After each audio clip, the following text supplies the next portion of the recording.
Hola, bienvenidos a nuestro canal. Acabo de recibir este paquete que contiene una láser de diodo con una salida óptica de 20 watts de la marca Skulfun y el modelo S30 Pro Max. Así que el día de hoy me van a acompañar a hacer el unboxing y ensamblado.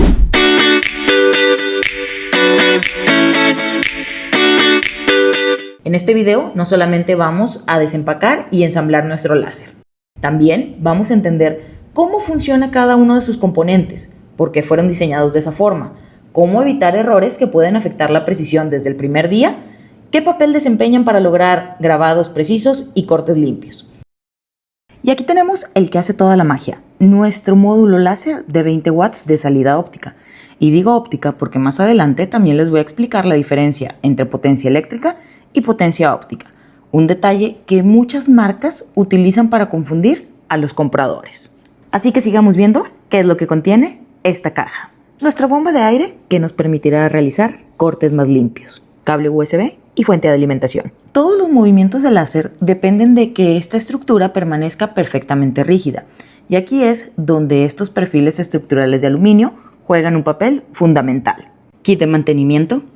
Aquí tenemos las patas de soporte que nos permiten elevar la estructura respecto a la mesa.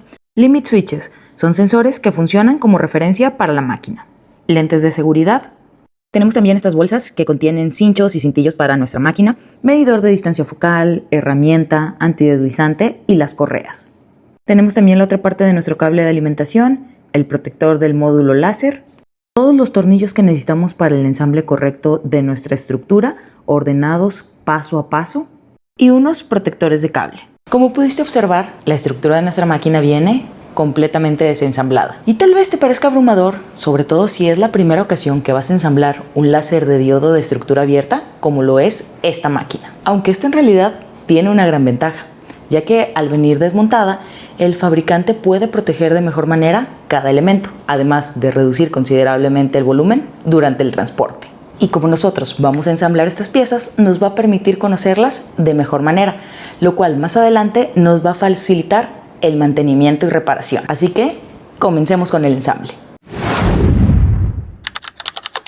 Bueno, el manual nos indica que tenemos que comenzar uniendo las vigas laterales con la viga trasera utilizando los tornillos correspondientes y respetando también la orientación de las etiquetas de identificación. Para ello utilizaremos la herramienta contenida en la caja que vimos anteriormente y los tornillos del paso número 1. Vamos a quitar las bolsas de los perfiles de aluminio, respetando la posición que nos indica el fabricante, izquierda, derecha y trasero. Este tipo de perfiles de aluminio son ligeros, resistentes a la corrosión y además incorporan ya ranuras que nos permiten colocar los tornillos sin necesidad de tener que perforar la estructura. De hecho, este mismo tipo de perfiles se utiliza mucho en impresoras 3D. Aquí estamos situados en el as trasero. Lo que haremos es colocar el tornillo número 1. Inicialmente te recomiendo no apretar mucho los tornillos por si tenemos que hacer algún ajuste para que quede en escuadra nuestra estructura. Ahí dejamos el tornillo un poquito flojo porque ahora lo que vamos a hacer es meter el otro perfil en esa zona. Aquí simplemente vamos a replicar el mismo proceso, pero ahora del otro lado del perfil. Es muy importante verificar que realmente se esté formando una escuadra, porque así sea milimétrica la falla, los grabados comenzarán a deformarse. Como en este caso, tienes que verificar que el perfil quede al ras. Y así va luciendo la estructura de nuestro láser. Ahora vamos a colocar el tornillo número 3. Identifícalo bien, es el tornillo más pequeño, porque si erróneamente colocas uno más grande en esta parte, al momento de querer introducir el tornillo lateral, estos van a chocar, lo que va a provocar inestabilidad en la máquina. Ese orificio de nuestra máquina nos sirve para conectarle las patas elevadoras cuando compramos un rotativo y que así nuestra máquina obtenga la altura necesaria para cuando vamos a grabar objetos cilíndricos no topen con nuestro módulo láser. Aquí hacemos una inspección visual para garantizar que nuestros perfiles están perfectamente cuadrados. Y ahora procederemos a colocar los tornillos laterales número 2 y 4. El tornillo más pequeño es el número 4 y es el que va aquí a la derecha, y el otro es el número 2 y es el que va a la izquierda. Yo les recomiendo que primero verifiquen que embonen correctamente en el orificio antes de comenzar a apretar, porque esto es milimétrico. Entonces, si uno entra y lo dejamos muy apretado y el orificio está chueco, no van a embonar correctamente. El tornillo no entraba en este perfil porque, si se fijan, queda arriba. Entonces voy a aflojarlo un poquito para que ahora sí pueda entrar libremente. Por eso es importante inicialmente no apretar demasiado los tornillos, sino hasta que ya garanticemos que los perfiles hayan quedado perfectamente cuadrados.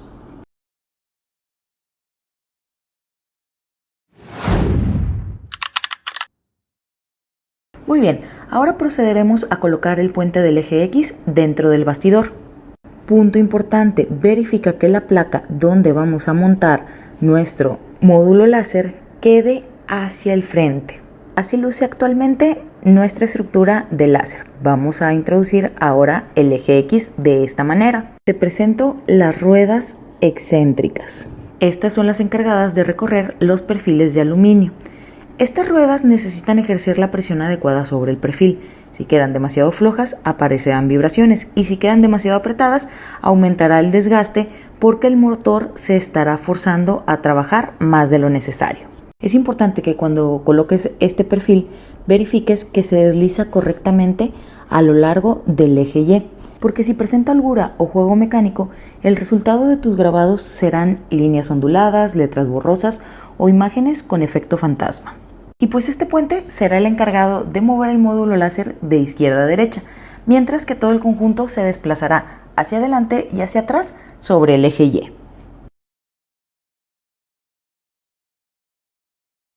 Ahora sí, vamos a colocar el perfil delantero donde se encuentra la placa principal. Si te fijas, en el perfil delantero tenemos una regleta que va de 0 a 450. Es importante que el 00 esté alineado en la parte frontal hacia la izquierda, porque justo ese es el origen de nuestro láser, para que éste identifique su punto de partida cada vez que iniciamos con la máquina. Aquí ya solo replicamos el paso anterior, colocar los tornillos. Yo coloco primero el 1, 3, 4 y 5 de un lado y después en el otro, porque ahora va a ser un poquito diferente ya que contiene la placa principal. Recuerda respetar el número de los tornillos acorde a su tamaño para un correcto ensamblaje.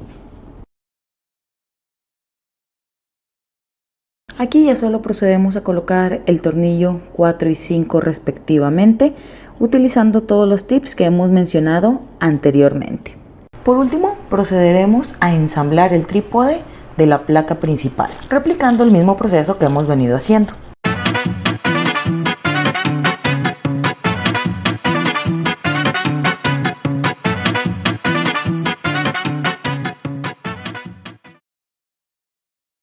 Y listo, tenemos el bastidor completamente armado y el puente del eje X instalado, y así ya tenemos la base mecánica lista.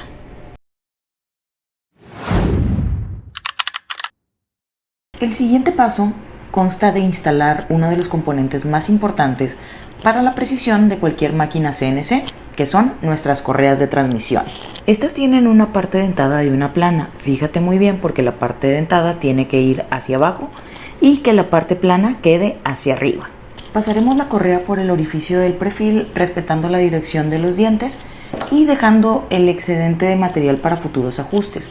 De hecho, el fabricante recomienda no cortar ese sobrante porque nos va a facilitar el mantenimiento si en algún momento necesitamos tensar las correas. Si alguna vez has visto un grabado donde las letras se ven como duplicadas, las líneas salen onduladas o desfasadas, seguramente el problema está en el ajuste de las correas. Una correa demasiado floja provocará holguras, vibraciones y pérdida de precisión, pero una excesivamente tensa también puede ser un problema, ya que puede aumentar la carga sobre los rodamientos, exige más esfuerzo a los motores y acelera el desgaste del sistema. Aquí simplemente replicamos lo mismo del otro lado.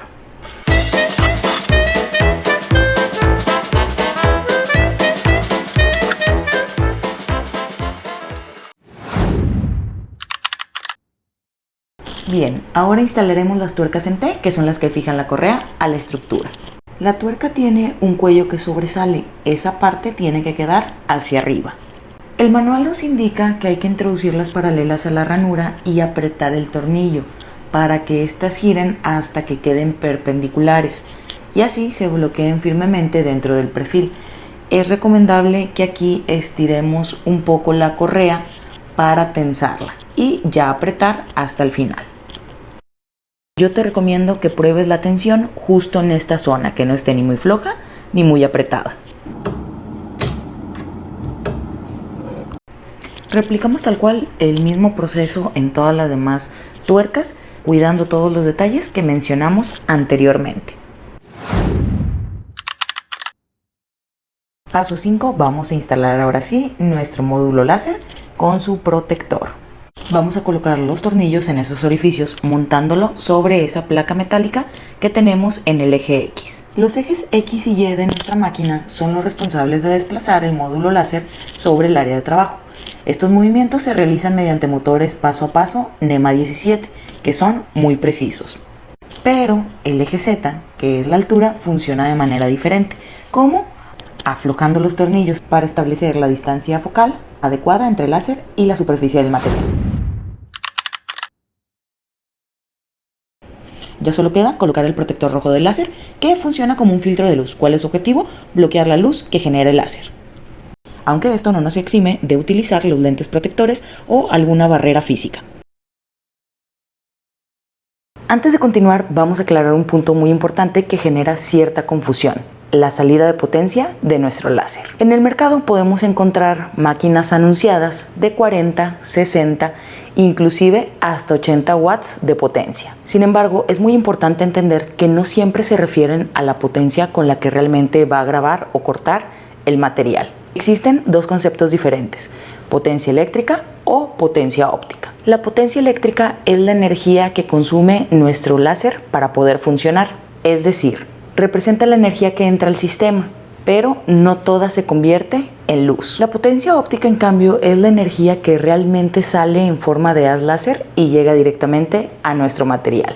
Por ejemplo, este módulo ScoolFun S30 Pro Max se alimenta con una fuente de 24 volts y 5 amperes, lo que equivale a una potencia eléctrica máxima aproximadamente de 120 watts. Sin embargo, su potencia óptica es alrededor de 20 watts. Que es la que realmente realiza el trabajo sobre el material. Y bueno, estas son estrategias de marketing que muchas veces utilizan los vendedores para atraer al usuario a comprar sus máquinas. En lugar de darte la potencia óptica, te dan la potencia eléctrica. Y sobre todo, cuando vamos iniciando en el mundo del grabado láser y no tenemos este conocimiento, solemos caer en estas estrategias. Continuamos con la instalación. El siguiente paso consiste en conectar el sistema de la asistencia de aire. En el manual nos indica que tenemos que fijar cuidadosamente la manguera al eje X utilizando las abrazaderas que ya están incluidas en el kit, y tenemos que comprobar que el movimiento del cabezal sea completamente libre, sin que esta manguera se tense en ningún punto del recorrido. Esta asistencia de aire nos ayuda a reducir el riesgo de pequeñas llamas durante el corte, lo que mejora tanto la calidad del acabado como la seguridad del proceso. La parte mecánica prácticamente ya está lista. Vamos ahora a proceder con la instalación del cableado. Comenzaremos con la conexión del cable del módulo láser. Lo identificamos y conectamos a este. Después conectaremos los motores de los ejes X y Y que están señalados respectivamente. Nunca fuerces un conector. Si un conector no entra fácilmente, probablemente esté orientado al revés. Los hinchos y las cintas adhesivas cumplen una función muy importante, ya que son las encargadas de mantener los cables organizados y así evitar que se enganchen con las partes móviles. Esto nos ayudará a reducir las vibraciones del cabezal y disminuir la tensión sobre los conectores, para así prolongar la vida útil del cableado y mantener la precisión de la máquina durante el corte y grabado. Igual con la asistencia de aire vamos a conectarla. Introducimos la manguera en esta parte y el cable a su respectivo conector. Vamos a instalar ahora los limit switches o finales de carrera. Estos pequeños interruptores funcionan como un sensor que detecta cuando el eje X o Y llega a su final de recorrido, para proteger los motores y evitar que éste se esté forzando para salir fuera de los límites de la máquina. Además, también nos permiten realizar automáticamente el proceso conocido como home, para que cada que encendamos la máquina se vaya automáticamente a las coordenadas 00 y así poder posicionarnos con precisión. Para que el cable de limit switch no se vaya a enganchar, yo te recomiendo colocar un poco de cinta para sostenerlo correctamente. Ahora sí, no nos queda más que conectar nuestro cable USB que va a conectarse con nuestra computadora para emitir las señales a través del software y el cable de alimentación. Y con esto terminamos el unboxing y ensamblado de nuestra máquina. ¿Quieres ver el primer encendido, conexión de la computadora con nuestra máquina, uso del software y primeras pruebas? Si te encuentras en México y deseas emprender en el mundo del corte y grabado láser, visita el link de la descripción donde podrás adquirir tu próxima máquina láser. ¿Tienes dudas y no sabes cuál es la máquina adecuada para tus necesidades? Recibe asesoría personalizada con uno de nuestros asesores vía WhatsApp. Además, recibirás asesoría personalizada durante todo este camino de aprendizaje. Visita dialstore.com hoy mismo.